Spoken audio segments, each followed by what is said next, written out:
because the 31st hour cost me $2,000.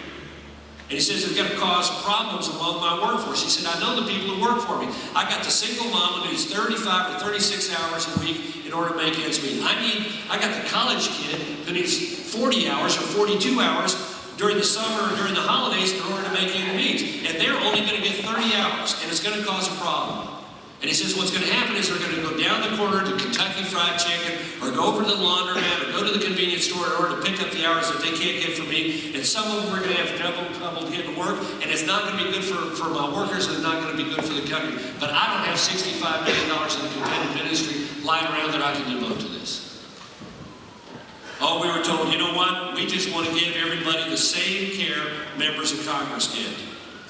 Oh, yeah. Of the 31 million people who get covered under the bill, remember, it's not 46 million, it's 31 million that the sponsors of the bill say they're going to cover, 16 million. And then you take a look at the ways they're paying for it, and this thing is not $28 billion in the black, it's not $148 billion in the black, it is $761 billion in the red in the first 10 years that this bill is on the books. Because you can't double spend that money. And what's scary about this is the first 10 years that it's on the books are not the first 10 years that it's in operation. There's $434 billion in the bill for expansion of Medicaid. We expand Medicaid by 1/3. We don't start spending that money in earnest until 2014, and the Medicaid expansion is not fully ramped up until 2016. And we spend 81% of that Medicaid money between 2016 and 2019. The other part of the program that's expensive is the subsidies to the insurance companies, the so-called exchanges, $466 billion. We don't start spending it in earnest until 2014, and it's not fully ramped up until 2016, and we spend 84% of that money between 2016 and 2019. We got 10 years worth of benefit cuts and 10 years worth of tax increases to pay for a program that is only...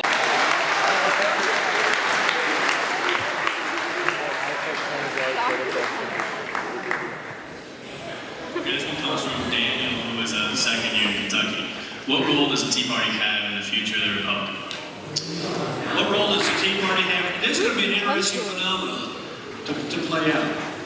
Because first of all, the Tea Party organizations are an expression of a broader sentiment. You know, we look at the Tea Party Express or the local Tea Party, and we sort of think of that as being a Tea Party, but the Tea Party, there are lots of people who share the conviction that we're spending too much, the deficit is too big, healthcare too overwhelming, government interfering too much, who have never attended a Tea Party rally, who don't consider themselves members of anything. But the Tea Party movement is the most visible expression of this sentiment. If you take a look at three key voter groups who have changed their attitudes towards this administration since January and February of 2009 that are critical to the outcome of the election, they are independent voters, college-educated voters, and seniors. Because in an off-year election, seniors vote are a predominantly larger element of the electorate than in presidential election years. And in any election, it is college-educated and independent voters who tend to tip the scales one way or the other. And these three groups have moved dramatically against the Democrats and dramatically against President Obama. In fact, there's a new report out today from the Pew Charitable Trust, which you can get online, which is a pretty revealing one, because what they find is not only the independents moved against Obama, but they have moved into the Republican column for the purpose of this election. And it is again being driven by these numbers and by this performance on the economy. There's also another group out there which has moved against the president, which is not seen much in the media, but I've watched the numbers with particular interest. And I've watched with dismay the president's reaction to the change in this number, and that is Latino voters. They have declined in support of this president pretty dramatically. And he has responded by basically, without laying any predicate, without doing any homework, without laying any foundation, without even presenting a bill, he's called for comprehensive immigration reform to be done before the November election. Well, you don't get a bill like that done unless you do a lot of hard work.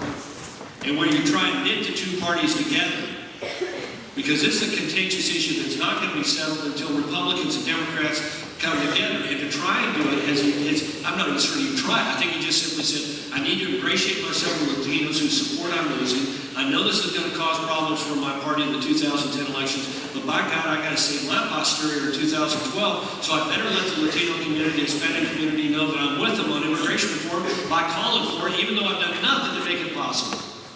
And by ironically doing that, he may have helped himself politically, but he's made it less likely that we're going to be able to solve this thorny problem. The next question is, America currently has the highest level of income inequality in its history. Do you agree that this is due to the Bush administration's policies? No. First of all, I don't accept the premise that it's the highest level ever. Because, for example, we don't take into account non-income. That is to say, we don't take into account things that we provide people in the way of assistance, whether it is cash payments, subsidies through the tax system, or elsewhere. Second thing is, I do believe there's inequality in America, and it is tied to one thing over anything else: education. If you are better educated, you have a better income. And we have an education system that is failing poor kids in rural areas and black and brown kids in urban cities. And we cannot, as a nation, expect us to advance as a nation unless we do something to tackle this problem. We have one set of education systems available to wealthy, affluent white kids in the suburbs, and another system available to everybody else, and that is wrong. We need to do something.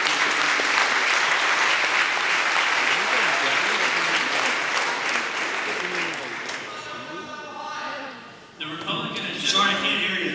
Oh, you wrote that down on the question. The Republican agenda has always lobbied for a smaller government. Well, with that in mind, how do you reconcile this with the agenda to disallow the marriage of our gay brothers and sisters?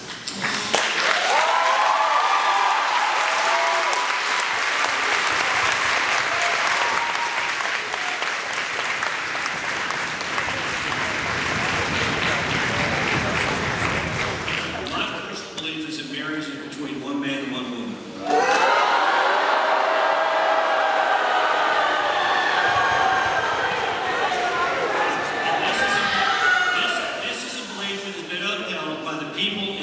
State that has held a referendum on that issue. If you disagree with me, you have a responsibility to make a civil, reasoned case and change other people's attitudes.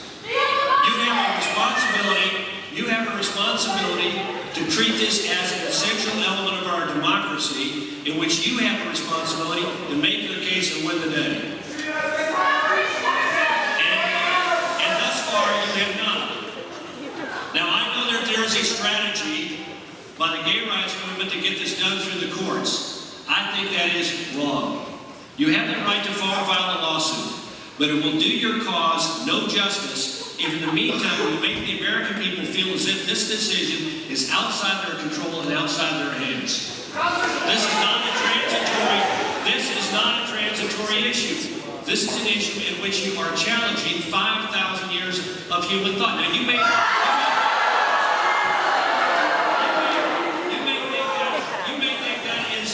think that thought is dismissible, but you make a mistake if you treat the views and values of those who disagree with you as something, a mere impediment to be cast aside. Now, I believe this country deserves a debate on this that is conducted with respect and dignity. Respect and dignity. And which no motives are impugned, in which everyone is treated with respect.